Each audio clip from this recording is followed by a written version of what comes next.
আজকে 21শে মে চা দিবস। চা এই নামটির সাথে বাঙালিদের যেন একটা নিবিড় সম্পর্ক জড়িয়ে রয়েছে।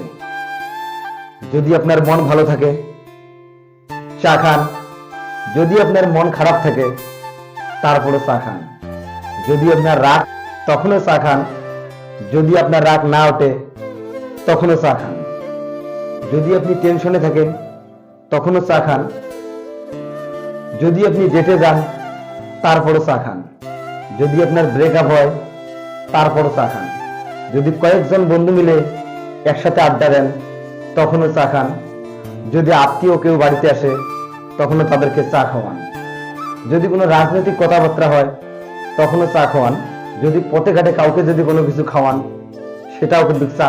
আসলে চায়ের সাথে আমাদের এমন একটা সম্পর্ক, চা ছাড়া যেন আমাদের জীবনেই চলে না।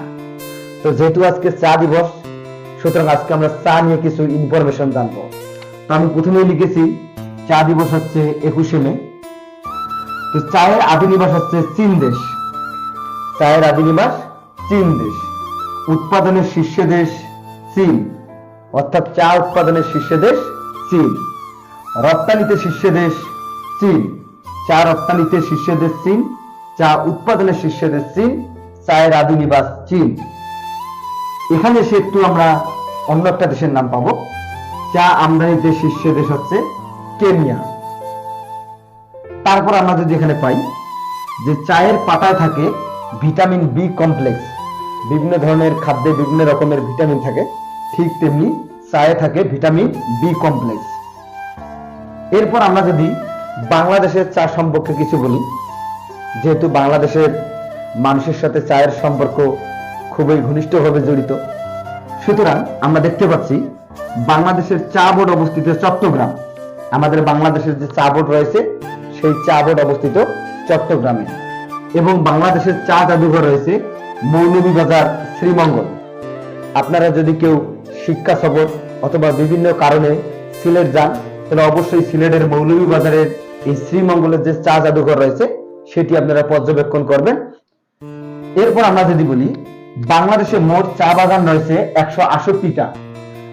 এই 168টা চা বাগান নিয়ে কিন্তু অনেকের মতবাদ রয়েছে।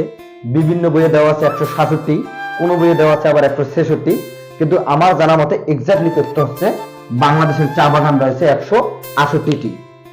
এরপর আমি যদি বলি এই 168টি চা বাগানের মধ্যে মৌলভীবাজার জেলাতে রয়েছে 90টি, হবিগঞ্জে রয়েছে 25টি, চট্টগ্রামে 22টি, সিলেট জেলায় 19টি, পঞ্চগড় আমাদের উত্তরবঙ্গের একটি জেলা, এই পঞ্চগড় জেলায় চা বাগান রয়েছে 8টি, ঠাকুরগাঁও আমাদের উত্তরবঙ্গের একটি জেলা, এখানে চা বাগান রয়েছে 1টি, খাগড়াছড়িতে চা বাগান রয়েছে 1টি, এবং আমরা রাঙামাটিতে চা বাগান দেখতে পাবো 2টি।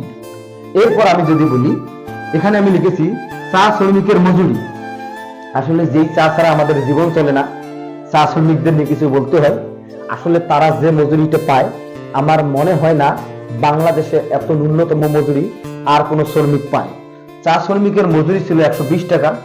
আপনারা জানেন কিছুদিন আগে এই চা শ্রমিকরা আন্দোলন করলো, এই আন্দোলনের পরিপ্রেক্ষিতে তাদের মজুরি 50 টাকা বৃদ্ধি করা হইল এবং তারা টোটাল এখন মজুরি পায়, আগে পাইছিল 120, আন্দোলন করার পর তাদের 50 টাকা। মাননীয় প্রধানমন্ত্রী শেখ হাসিনা তিনি 50 টাকা বৃদ্ধি করার পর টোটাল চা শ্রমিকরা মজুরি পায় 170 টাকা। আসলে আমাদের যে ঊর্ধ্বগতি দ্রব্য মূল্যের 1 কেজি চাউলের দাম 60 থেকে 70 টাকা, 1 কেজি তেলের দাম, সয়াবিন তেলের দাম 180 থেকে 200 টাকা, সেখানে 180 টাকায় সেখানে তারা 170 টাকায় কিভাবে জীবন ধারণ করে, এটা আসলে প্রশ্ন রয়েই যায়। এখানে আমি লিখেছি বাংলাদেশের দ্বিতীয় অর্থকরী ফসল হচ্ছে চা। তাহলে চা হচ্ছে বাংলাদেশের দ্বিতীয় অর্থকরী ফসল। সর্বশেষ আমি আর 2টি তথ্য এখানে লিখেছি। চা চাষ শুরু হয়, বাংলাদেশের চা চাষ শুরু হয় 1940 সালে এবং বাণিজ্যিকভাবে বাংলাদেশের চা চাষ শুরু হয় 1957 সালে।